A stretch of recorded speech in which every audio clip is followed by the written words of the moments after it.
guys, and welcome back. This is ChosenArchitect, and today, man, we're going to be diving into nature's aura. So, I hope you guys are ready.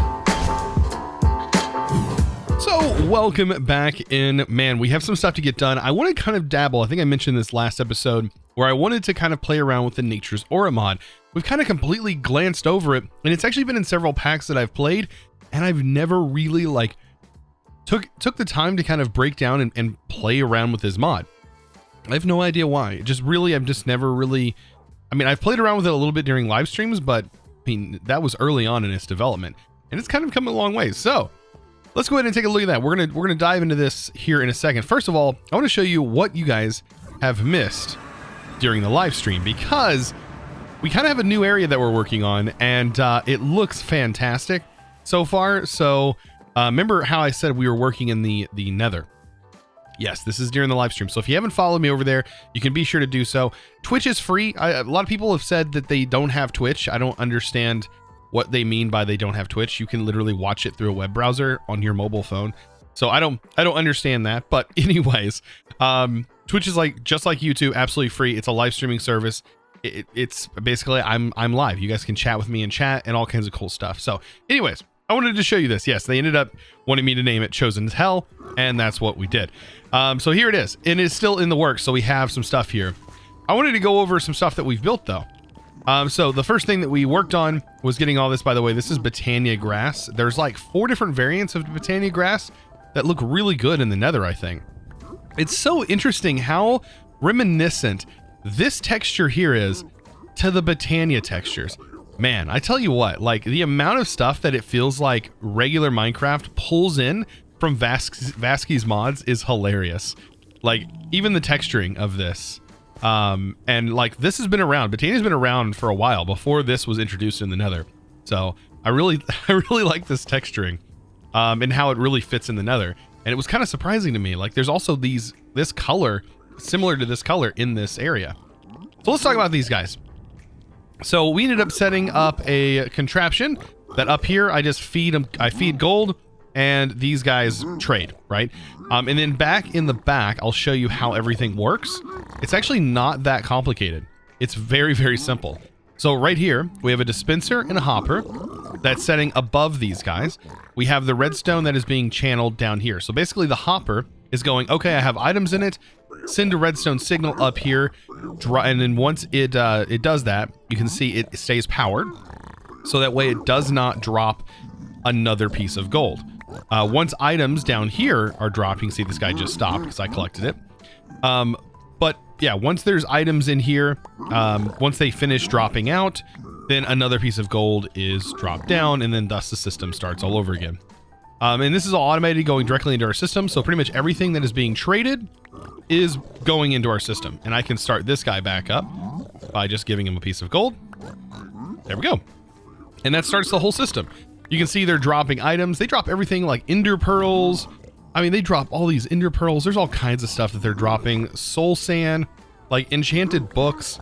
It's kind of crazy, like all of the stuff that these guys actually trade. And is this a viable thing? Totally. Like nether brick. I believe all of the nether brick that I have has come from this alone. Like I've not made nether brick. Like these guys are trading him. So right here is our giant trader area, which is what I wanted to set up.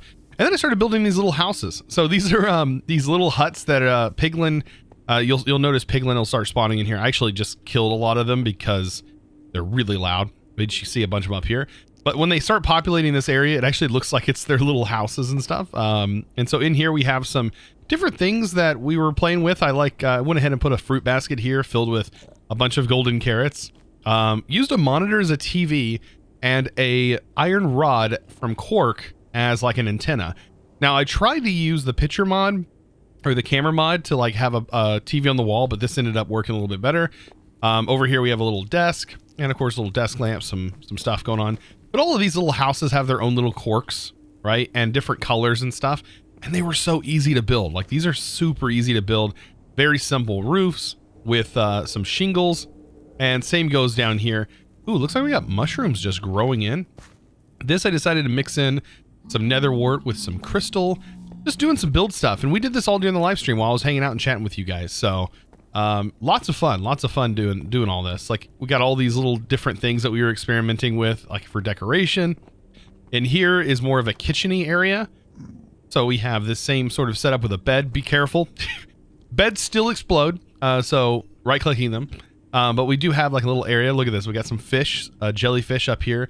These are on those fish mounts that you can get from the aquaculture, which I really like. Like, the fish mounts are awesome. Like, it'd be really cool to have, like, I think what I'm going to eventually do is build a fishing hut on that pier that we built. And I want a area, or maybe we can just build a giant sign where I can display like every fish that's in here so far that I've found. But this was definitely something that we set up, and I really like this little auto trader. I think it's kind of interesting. Okay, so after 5 minutes of talking about everything else except for the mod that I wanted to get into, let's go ahead and do that. So right here is the book. This is going to be your helpful guide to everything in this. But like I've said, I think I said it last episode, it is very lore based. So it does have like its own lore sort of built into it, and it's based around aura and how our environment is filled with aura and in different values, and how nature sort of has a balance of aura. And the more aura we use in one particular area, we could technically drain it, but it can be brought back, but it does require a lot of effort to do so. And it does have consequences. So draining an area of aura does have consequences. And same goes for filling an area with too much aura. It also has consequences, but there's a balance between what's good and bad. All of that is filled inside this book. Like I said, I don't want to read it all to you, but because I would definitely struggle doing so. But I have gone through here and read most of what this is all about. And like I said, you will slowly unlock it. So at the moment, we only have so much here. And I don't know everything about this either. So I will also be learning this with you. So keep that in mind. You see, we have stuff that's locked. We have creating aura. The Rose of Oblivion. This is something that I've seen in here. And it said by killing a dragon, these will start to spawn in the end. And I don't think we've collected any of these. So I haven't seen any of them. But we may have to kill the dragon multiple times in order to eventually see some of those. However, I have picked up some of the other stuff from this mod. If we take a look at the nature's aura, you can see we have a few things. We have Crimson Aura Fungus, which we don't really know anything about. We can pull this up in the book and it will pull up the page, but at the moment, technically it's not really unlocked. So yeah, it's found in the Nether. And some other stuff. These flowers, which these are actually an indication. If you see these in the world, I recommend not breaking them right away. I didn't know that until, of course, getting into the mod. But if you find these in the world, they're an indication of an area that has a high concentration of aura. So it'd be a great place to kind of start playing around. For me, I'm going to kind of start it here, and we're going to get this going. Now, to get into this mod, the main thing we're going to need to do is to make brilliant, or to get into brilliant trees and getting ourselves golden leaves. And golden leaves are not super easy to come by. So let's go ahead and make some of this brilliant fiber. As you can see, it's going to require some grass, some gold nuggets, and just some leaves. I mean, it's pretty simple. Now, it kind of tells you what you need to do here. And it says we're going to need to harvest these and be easily crushed into gold powder, which can be placed on the ground as an integral part of the ritual. Speaking of powders on the ground, there's a whole section that is dedicated to that. Right here, all of this section right here talks about effect powders and how those powders can affect the world. And it's actually pretty cool. There's some stuff that like allows plants to grow faster, things that can allow mobs, which is a recurring theme that we find. I'm finding in a lot of these mods. Like they're a lot of these mods are doing sort of the similar things. Like you'll have mods that increase growth, rate, which, is very common in a lot of mods. Some that'll increase the breeding capabilities of mods or of mobs. It's a very like common theme that I'm seeing going on. But there's also some interesting stuff that you can do with many of them. So there's things that kind of deviate them. But let's go ahead and get this going, right? Nature's aura, and we're going to need the brilliant fibers. We're also going to need a tree or a sapling. So let's go ahead and get a standard oak sapling just to kind of get this. Hopefully it doesn't grow into a massive one. And some bone meal just to kind of speed things up. I'm going to go ahead and plant it right here. And there we go. We have a regular sapling. I'm going to go ahead and break this because I don't want the leaves kind of doing a certain thing that we're going to talk about here in a minute. Let's go ahead and plant. I'll just leave it right here. So what we can do is we can slap this on a leaf. You can see it sort of changed to a golden leaf here. If I remember correctly, I think that this spreads, or it may not spread anymore. I don't remember if that's the case. I think it used to spread, and it used to have sort of a timer thing. It does seem like it's already been converted to a golden leaf, which in that case, we can just harvest it, I believe. I don't know if you need shears or you just punch it. Oh, you can see right here. That did change. So it is not ready, as you can see. And it is, I think, spreading, or it is at least doing a thing. You can see the colors are slowly changing. And I think it does talk a little bit about that in here. It says time will bring brilliance. Okay. Let's see. Once harvested can easily be, okay, golden leaf. All right. So I think it is going to take a little bit of time. I'm going to let this kind of run its course and do its thing. I thought it used to spread. I'm going to keep an eye because these we didn't mess with. So we'll just see. Okay. I think I see here what it means by brilliance. And it says time in the book. It says, and like I said, it's very lore based and not like super specific. It does say time will bring brilliance. And you can see there's particle effects in this leaf right here. And when I harvest it, bam, I just got a golden leaf. And it says time equals brilliance was the advancement. So you have to be patient. Of course, I was very definitely lacking in it. As you can see, I did not help these gold leaves here. These did spread. These do spread. So from what I'm seeing is it definitely does spread, and it takes a little bit of time to do so, which is perfectly fine. Just leave this long enough. This whole thing should eventually turn into a brilliant tree, and we should have particle effects. Actually, it's a kind of a nice like decoration piece. Like if you're building and you have something that's got a yellowish theme going on, this would actually be a really nice thing. And you have this tree that has particles coming off of it. So only after a little bit of time, I think all of it is ready to go. Oh, is it affected by fortune by chance? One. So I assume not, since this has like, wait, is it affected by fortune? That's one. That's one. For a second, I was like, did I get more than one? I guess not. Okay, no. So we just harvest the whole thing, get all of them that we can need, and go ahead and break this. Okay, perfect. Now, I don't know if I want to use this as my main area. Oh, man, I really, you know what we could?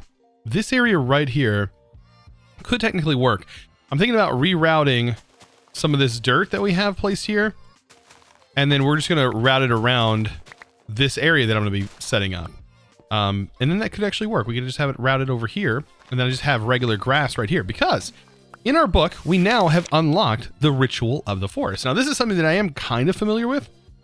So if you read a little bit around this, it talks a little bit about how this works, and then right here gives you the exact thing that you need to set up. You can see there's a sapling here in the middle, and then right around here is the actual gold that you get from the leaves. And then right here is the wooden stand. So you're going to need a little bit of the gold leaf for this. And let's take a look at, is it under introduction? I don't think that is where the lore is kind of explained. But this can be turned into the gold powder. And the gold powder gets laid on the ground. Just like so. You can see it's almost like redstone, right? Being laid on the ground. Ignore the like smoke, which I think is coming from this thing. But yeah, this is going to be definitely used in the craft, and you're gonna need a pretty large area. That's why I said I don't know if this area is going to be big enough. Let's take a look in our book again, and we'll kind of get an idea of how big this area actually is. Looks like it's 1, 2, 3, 4, 5, 6, 7, 8, 9. So it's going to be a 9 by 9 area that you're going to need. 1, 2, 3, 4, 5, 6, 7, 8, 9. we might have just enough. I might break this tree right here just to give us enough room. This actually could be enough room. So I just about have everything we're gonna need. I have the wooden stands. Now in the book here, it does talk a little bit about bottling stuff. And you can see right here, bottled sunlight is one of the things required in this craft that we're gonna have to worry about. It talks about how this craft actually functions and how we're gonna get it to work. It's actually really cool. This is a really cool crafting recipe for a lot of these things. But it talks about aura bottling and how we can bottle up aura. And it tells us that there's, you know, your overworld, your nether, and your end, and each one of those has different ways of which you collect your aura, or at least the sources. Like the nether has like ghosts, and then from the end, it is from pure darkness. In the overworld, of course, it comes from sunlight. So you need to make these bottles with just a regular glass bottle and a cork, and that is how we're going to bottle this stuff up. And it can be automated with dispensers, it does look like. So you have a dispenser that shoots out the bottle and cork that will then collect it, and then it will land inside of a hopper, and that should be able to automate the collection. So all we got to do is make this, right click in the world, and right here we have bottled sunlight. So with that bottled sunlight, we're gonna be able to do some crafts. And if we take a look here, we've unlocked several things. So the nature of aura, we have a new multi-block. That's why I think this area is probably not going to be sustainable for all of this stuff, as this is going to require a bit of building and stuff like that. So we did unlock a few other things, and then the creation of aura and our aura and all that stuff. This right here, the environmental eye. This is something that I definitely want to make. So this might be one of our first crafts. This is going to allow us to sort of see the aura in some capacity, right? So we need a spider eye, a gold, 2 gold leaves, and a piece of gold. But we still need to set up the entire ritual area. And for that, it is a 9x9. So 1, and then we need to go 1, get space here. This is where that would go, space, the sapling, space, the gold leaf, another space, and then this. So that should be the area for which we need. So it's basically 3 blocks from where the sapling would go. 1, 2, 3, 4. 1, 2, 3, 4. And then we fill in the center. I believe it's just like this. I think that is where it needs to go. Trying to eyeball this. Of course, you can use the book to lay it out perfectly. So you make sure that that's how it works. The book will let you, I believe, place it down. Like, yeah, you can visualize this right here. And when you visualize it, there you go. You can see right there that we do have it. And then we can just go ahead and place the rest of the stuff in, like the gold powder. Now, one thing that you do need to worry about is placing that sapling. Because once we place that sapling, it will complete the multi-block, right? Let's grab a sapling. But what we don't want it to do is grow. So that's what activates this, is the sapling growing. So I want to unvisualize that because we'll place that there. Because that's what starts the ritual, I do believe. So we need to place down those things that we were just looking at for the eye. I think it shows you as well here. Nature, and we look at the just environmental eye. Yes, it does show the recipe. And so I think all we need is a spider eye. Super creepy that is going to be the source of our eyeball. Spider eye. And what else do we need? By the way, I also set this to JEI synchronized 2-way auto selected, which is kind of interesting because I can search here and here for things. Like, it's 2-way. And then I can also search things here and then pull it back up, and it's auto searched already here, which is really nice because I always tend to be messing that up. So if we go back to nature's aura and we look at the eye, we're going to need a piece of gold as well. And that's basically it. Awesome. So that's everything we need for this tool. So let's place this here, place the gold here, 2 of these leaves, and then the sapling. And then we just need to wait for the sapling to grow, or we can kind of help it along with some bone meal. And that should activate, unless I right click this. No, I think it's just growing it. And then that will activate the ritual. Look at that. That is so cool. Yeah, this I find really, really neat. And then eventually I think the tree, should turn into the item. There we go. So you can definitely see you're probably going to need quite a few of these gold leaves because rituals are going to require this. So it says, suddenly I see, and up in the top left-hand corner, you now see aura around. And you have a bar there. And this isn't exact, I believe, because it just shows you like an estimated, I think is what it said in the book. There's another eye that will be definitely more precise. So since we're dealing with aura, we probably want to worry about how we can get more aura in an area. And so with this, we're going to work on this sapling right here. So the ancient sapling, and we craft it via the same method that we just used. I am probably going to need a little bit more of the gold powder. And it actually requires a sapling in its recipe, which is kind of nice. So if we place this down, and hopefully we're quick enough, I can kind of route everything around this. So we have this sort of pattern here that goes around the sapling. You can see I'm going to need a little bit more powder. There we go. And pretty much the same deal, right? Sapling here, and then we grow the sapling. And then that should start the process. And we should get this sapling. Now, this sapling's kind of interesting because its leaves will slowly die off, is what it said in the book. And as it generates aura in here, which I'm going to end up breaking all these because we're going to move this setup somewhere else. We might actually work on, during a live stream or something, building a special area for this. Or building up an area. I don't know. But this tree right here, if we grow it, which I wonder if it grows with bone meal. Okay. Ooh, wow, that's pretty. So this tree has ancient leaves. These leaves will slowly die off as it increases the aura level around this tree.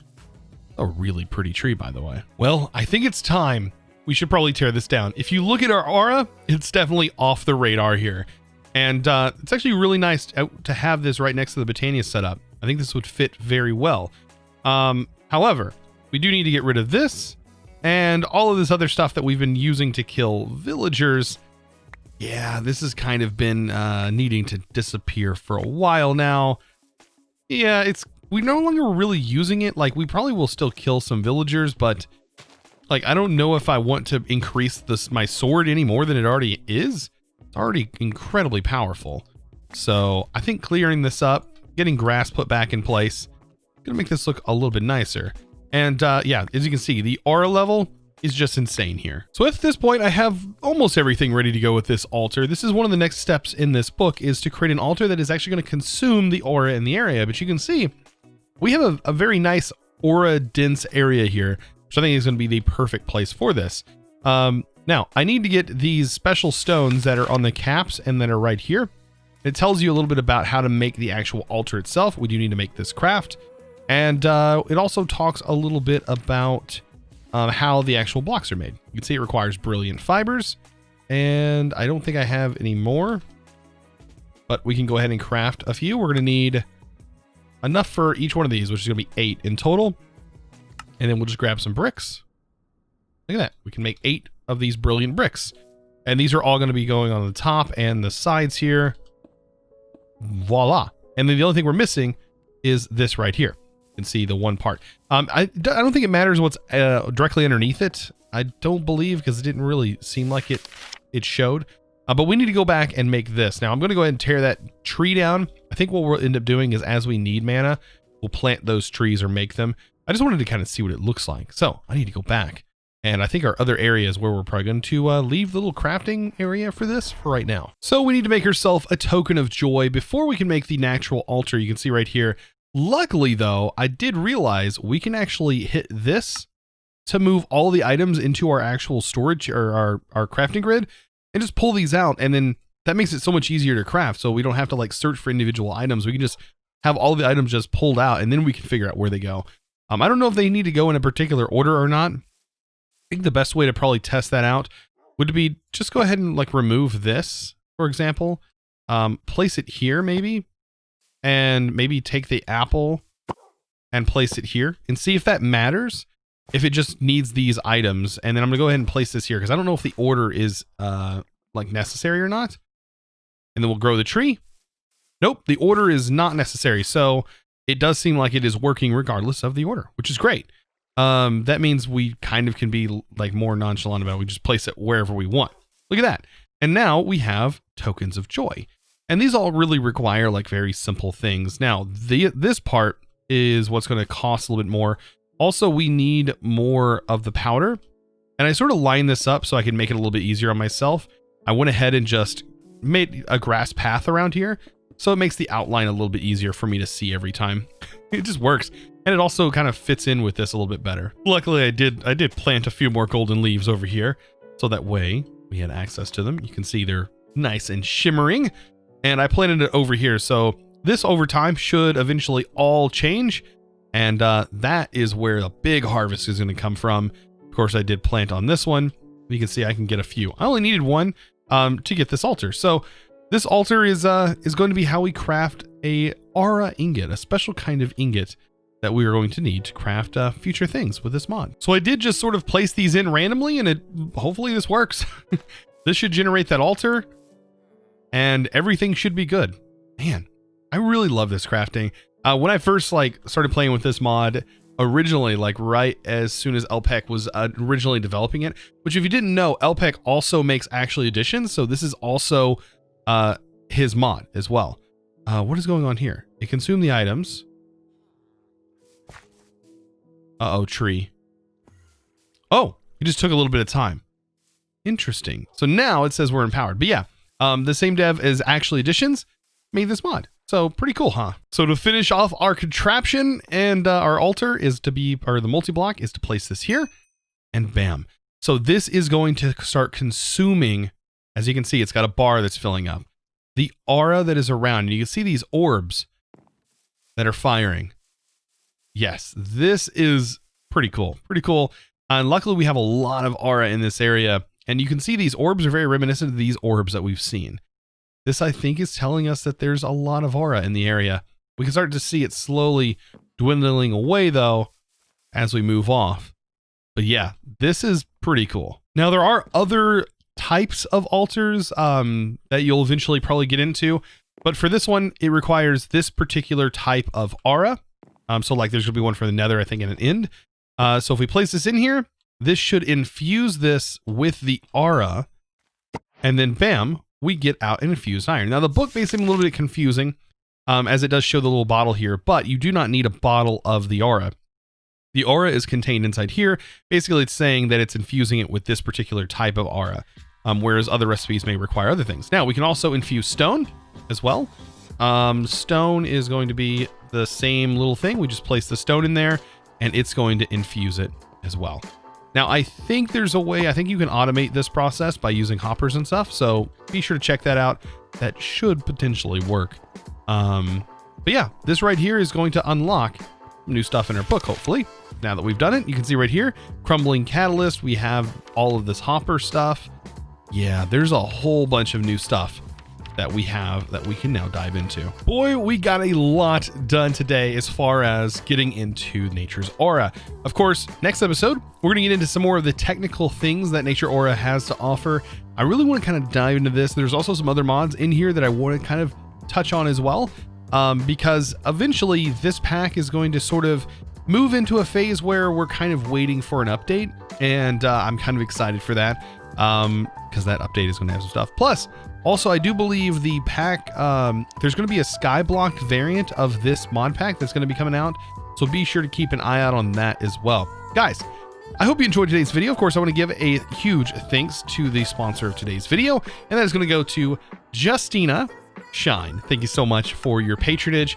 And by the way, if you're interested in becoming a Patreon yourself, of course, be sure to check out the description down below. Also, while you're there, I do live stream over at Twitch. You can find me at twitch.tv/ChosenArchitect. Be sure to give me a follow over there so that way you guys get a notification when I do go live. Also, I do have an amazing Discord, and those Patreon perks and those Twitch subs and or Prime subs do get you on a sub server. And currently, at the time of this video, we do have an All the Mods 6 server up and running. So if you're interested in that, be sure to check it out. And guys, I hope you enjoyed today's video. If you did, be sure to click that subscribe button and, well, you know, also give this video a thumbs up if you kind of enjoyed it. Anyways, guys, I hope you enjoyed. I'll see you in the next episode. And as always, thanks for watching.